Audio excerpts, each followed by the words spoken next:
चेतना के शिखर यात्रा।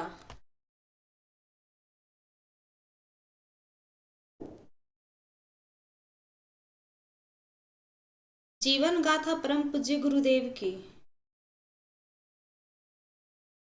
भागवत पंडित जी का परम प्रिय शास्त्र था। कथा प्रवचनों के अलावा सामान्य समय में भी वे इसकी चर्चा करते रहते थे। इसकी कारण घर पर विद्वानों का जमावड़ा रहता। छोटे मोटे प्रसंगों में भी वे भागवत के श्लोक सुना देते और हर तरह की समस्याओं का समाधान निकाल देते। जिन दिनों बाहर रहते उन दिनों में भी लोग उन्हें ढूंढते हुए हवेली तक जाते और जब वे घर पर ना होते तो लोग उन्हें खोजते। और जिस दिन वो घर पे रहते तब कहना ही क्या था, लोगों का आना जाना लगा रहता था। गुरुदेव तब 3 साल के थे। ताई जी उस समय 3 साल के श्री राम को पिता के सुपुर्द कर देती। वे लोगों की बातें सुनते, उनका हल बताते या सामान्य विषयों पर चर्चा करते तो श्री राम बैठक में ही रहते। बाल सुलभ क्रीड़ाओं में मगन रहते या चुपचाप बैठकर वहां उपस्थित लोगों की बातें सुनते। 3-4 साल के बच्चे के लिए शास्त्र चर्चा, तत्व दर्शन और भक्ति ज्ञान वैराग्य की बातें समझना शायद कठिन हो, लेकिन वह उन चर्चाओं से बने वातावरण के संस्कार तो ग्रहण करता ही है। बालक अपने पूर्व जन्मों के शुभ संस्कार से समृद्ध था ही, इसलिए कह सकते हैं कि नए संस्कारों की आवश्यकता नहीं रही होगी, लेकिन उस वातावरण ने संस्कारों को उभरने में सहायता तो की ही। पद्म पुराण में भागवत महात्म्य प्रसंग और एकादश स्कंध के विषयों पर पिता जब चर्चा करते तो 3-4 साल के श्री राम चुपचाप होकर बैठ जाते। ताई जी बताती हैं कि नारद जी और भक्ति के संवाद की चर्चा सुनकर उनका श्री राम उदास हो जाता था। इस प्रसंग में यमुना तट पर भक्ति दुखी और क्लांत होकर बैठी है।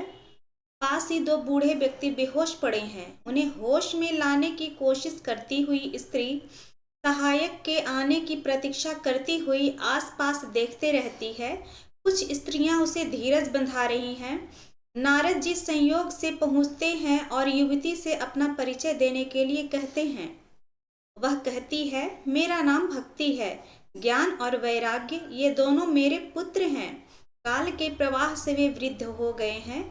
आसपास जो स्त्रियां हैं वे गंगा, यमुना आदि नदियां हैं जो मेरी सेवा कर रही हैं। फिर भी दुख दूर नहीं हो रहा है। क्षीण होने का कारण भक्ति ने बताया कि पाखंडियों ने उनके साथ दुर्व्यवहार किया है। उनके छल कपट दुर्विचारों से भक्ति रुग्ण और आसक्त हो गई है। यहाँ वृंदावन में आने से अपना दैन्य तो कम हुआ ही, लेकिन दोनों पुत्रों की जरा दूर नहीं हुई। यह कहते हुए भक्ति विलाप करने लगती है। कथा आगे बढ़ती है और नारद जी भक्ति को भागवत का उपदेश देते हैं। भागवत का भक्ति का विलाप प्रसंग सुनते ही 4 साल के बालक की आंखों से आंसू बहने लगते हैं। पिता श्री प्रसंग आगे बढ़ाते हैं और कहते हैं कि भागवत सुनकर भक्ति का उद्धार हुआ। उसके दोनों पुत्र भी स्वस्थ और स्वाभाविक अवस्था में पहुंच गए। इसी प्रसंग में पिताश्री कहते थे कि भागवत शास्त्र सभी शास्त्रों का सार है। इन दिनों हम लोग जिस सनातन धर्म का पालन करते हैं वह इसी शास्त्र से आया है। ज्ञान, विद्या, आचार, अवतार, भक्ति, कर्म, मंत्र, योग, साधना, इतिहास, पुराण आदि भागवत में ही समाहित है। पिताश्री की मुख मुद्रा देखकर बालक भी आश्वस्त हो जाता। उठकर वह खेलने कूदने लगता। हवेली में होने वाली चर्चा और वहां के परिवेश ने बालक श्री राम की शिक्षा का आरंभ किया। विधिवत विद्यारंभ का समय 4 साल बीतने के बाद आया। पंडित जी चाहते तो अपने सानिध्य में ही वेद शास्त्र सब पढ़ा सकते थे, लेकिन उनका मानना था कि शिक्षा ग्रहण करने के लिए गुरु का संसर्ग होना ही चाहिए। उस छोटे से गांव में एक अध्यापक थे, पंडित रूपराम। वे अपने घर पर ही विद्यालय चलाते थे।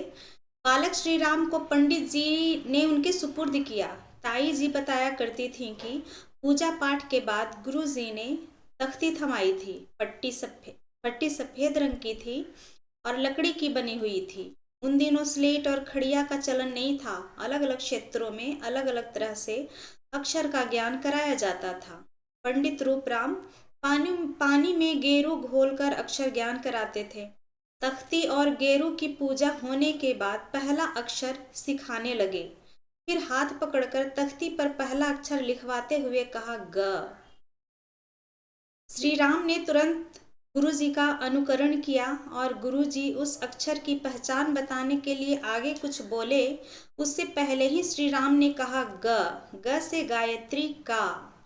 गुरुजी को इसकी कल्पना भी नहीं थी कि छात्र बिना बताए ही अक्षर की पहचान बता देगा, और पहचान भी अपने ढंग से।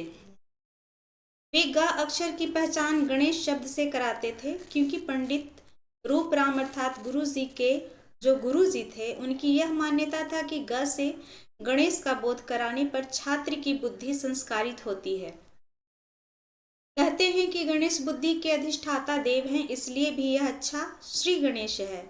बिना बताए गायत्री से आरंभ करने पर उनके गुरुजी ही नहीं, वहां उपस्थित दूसरे लोग भी आश्चर्यचकित हुए।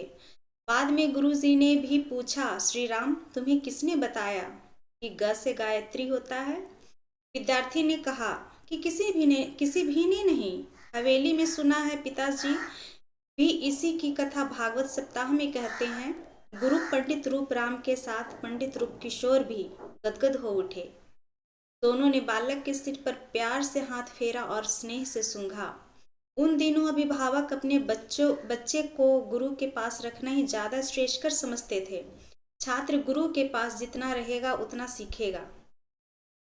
पंडित रूपराम की पाठशाला में 15-20 छात्र रहते थे। आसपास के गांवों में आए बच्चे भी पढ़ते थे। पढ़ाई के लिए आने वाले छात्रों की संख्या इससे 2-2.5 गुनी थी।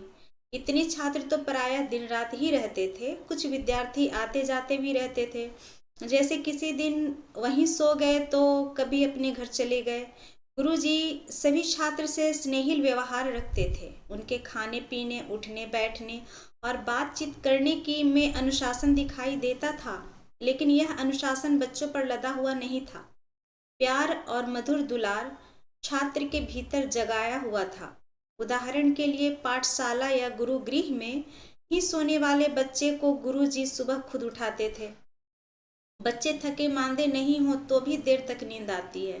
अभ्यास नहीं होने के कारण बिना नींद आए भी बिस्तर पर पड़े रहने में मजा आता है। सुबह जल्दी उठने की आदत डालने के लिए गुरुजी खुद उन बच्चों के पास जाते, उन्हें स्नेह से पुकारते, उठाते, उषापान कराते और नहा धोकर पढ़ने के लिए बिठा देते। यज्ञ जीवन की दीक्षा। बालक श्री राम का सोना जागना अपनी हवेली में ही रहा। सुबह 7 बजे वह बिना नागा किए पाठशाला पहुंच जाते और देर शाम तक वहीं पढ़ते। पढ़ाई पूरी होने के बाद वे वापस अपने घर को आ जाते। 5-6 साल तक यह क्रम चला होगा कि पिताजी के साथ काशी की यात्रा आरंभ हुई। 1915 में काशी हिंदू विश्वविद्यालय की स्थापना के समय निश्चित हुआ कि श्री राम को यज्ञोपवीत दीक्षा मालवीय जी स्वयं देंगे। उस निर्धारण को ध्यान में रखते हुए 7-8 वर्ष की आयु में पिता ने चिरंजीव का उपनयन नहीं करवाया। काशी जाने पर मालवीय जी के निवास पर ही सादे समारोह में यज्ञोपवीत संपन्न हुआ। संस्कार के समय श्री राम की आयु 11 वर्ष की थी। मालवीय जी ने गायत्री को सर्ववेद में सुर ब्रह्म स्वरूप होने के जो उपदेश दिए थे, वे रास्ते में हर क्षण कानों में गूंजते रहे। 10-12 साल के बालक के लिए यह उपदेश गूढ़ भी थे और ग्राह्य भी थे। ग्रहण कर लिए जाए तो पूरी जीवन की दिशा धारा ही तय हो जाती है। अपनी समझ के अनुसार बालक श्री राम ने पिता से उपदेशों के बारे में कई जिज्ञासाएं व्यक्त की। गायत्री को कामधेनु क्यों कहा गया है? ब्राह्मण कौन है? गायत्री किसे सिद्ध होती है? अगर ब्राह्मण को गायत्री सिद्ध होती है तो इस जाति के लोग दीनहीन क्यों होते हैं? गायत्री को शाप किसने दिया? और गायत्री अगर शापित है तो उस शाप का विमोचन कैसे किया जाए? आदि आदि प्रकार के सवाल करते गए और उनके सभी सवालों का समाधान रास्ते में ही हो गया। गुरुदेव ने पिताजी से मिले सभी समाधानों का समय समय पर उल्लेख किया है और वह उल्लेख गायत्री साधना के मर्म को स्पष्टतया उद्घाटित किया है। यहाँ इतना ही है कि यज्ञोपवीत के बाद बालक श्री राम ने संध्या गायत्री जप आरंभ कर दिया। यहाँ इतना है कि यज्ञोपवीत के बाद बालक श्री राम ने संध्या गायत्री जप आरंभ कर दिया। यह बात मन में अच्छी तरह बैठ गई थी कि संध्या गायत्री नहीं करने से यज्ञोपवीत भंग हो जाती है। व्यक्ति को व्रात्य संज्ञक अर्थात पतित कहा जाने लगता है और यज्ञोपवीत संस्कार के समय हुआ उसका दूसरा जन्म या मनुष्य जीवन स्थगित हो जाता है। वह अपने आप को द्विज कहने का अधिकार खो देता है। वाराणसी से लौटने के बाद बालक श्री राम ने अपने लिए हवेली में एक कमरा निश्चित कर लिया। वहां वे जप ध्यान करते, संध्या वंदन के लिए खुले में जाते। यह खुलापन घर की छत होता था या गांव के बाहर बने शिवालय में। अपने खेत में वट वृक्ष के नीचे भी वे संध्या वंदन के लिए जाते थे। पुत्र को जप ध्यान में इतना नियमित और तन्मय होता देखकर पिताश्री बहुत प्रसन्न होते थे। वे कहते थे कि श्री राम अपना ब्राह्मण होना सार्थक करेगा। अपने आप को ही नहीं, पूरे कुल को और गायत्री उपासकों को धन्य बनाएगा। पिताश्री जब ब्राह्मण कहते थे तो उनका आशय इस नाम के किसी कुल या जाति में जन्म लेने वाले व्यक्ति से नहीं था। सीधे सादे शब्दों में कहते थे कि जिसका आचार शुद्ध हो वही ब्राह्मण है। जो ब्रह्म को जानने और पाने के लिए अपने आप को तपा रहा हो वह ब्राह्मण है। घर की छत पर, मंदिर में, वट वृक्ष के नीचे और खुले में आकाश के तले बालक श्री राम का जप ध्यान चलता था।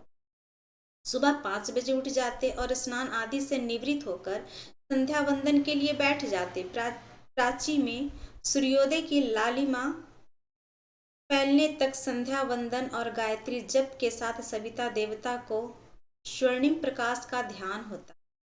संध्या के सभी कृत अनेन संध्योपासना कर्मणा श्री परमेश्वर प्रियताम न मम ओम तत्सद ब्रह्म अर्पणम अस्तु के पाठ के बाद संपन्न हो जाता। इस पाठ के साथ जप साधना का पुण्य परमात्मा को ही समर्पित कर श्री राम वापस लौट जाते। 7 बजे पंडित रूप राम की पाठशाला में पहुंच जाते। वहां शिक्षा के साथ आचार का भी अभ्यास होता। शाम के समय सूर्यास्त होने के ठीक पहले सायंकालीन संध्या शुरू हो जाती। यह सिलसिला कई वर्ष तक चला, शायद 4-5 साल तक। शास्त्रीय मान्यता है कि नियम पूर्वक नियत समय पर विधि विधान से किया गया गायत्री जप तेजी से आध्यात्मिक व्यक्तियों की ओर ले जाता है। विधि विधान का तात्पर्य साधना में श्रद्धा विश्वास का समावेश है। जो किया जा रहा है, जो समझाया गया है, उसमें प्रत्यक्ष की तरह भी विश्वास है। कहा गया है कि गायत्री कामधेनु है तो उसे मान लिया। यह संदेह नहीं उठा कि यह सिर्फ महत्व बताने के लिए ही है। सच्चाई शायद कुछ और हो। शास्त्र गुरु और साधना में श्रद्धा सिद्धि के मार्ग पर ले जाती है। 8-10 वर्ष की अवधि में किए गए प्रयोग और उनके फलित परिवार के लोगों को भी इसी निष्कर्ष पर पहुंचाते थे। बालक श्री राम की श्रद्धा आस्था के लिए यह अनुभव अन्यथा आवश्यक नहीं थे। शेष आगे की वीडियो में जारी रहेगा।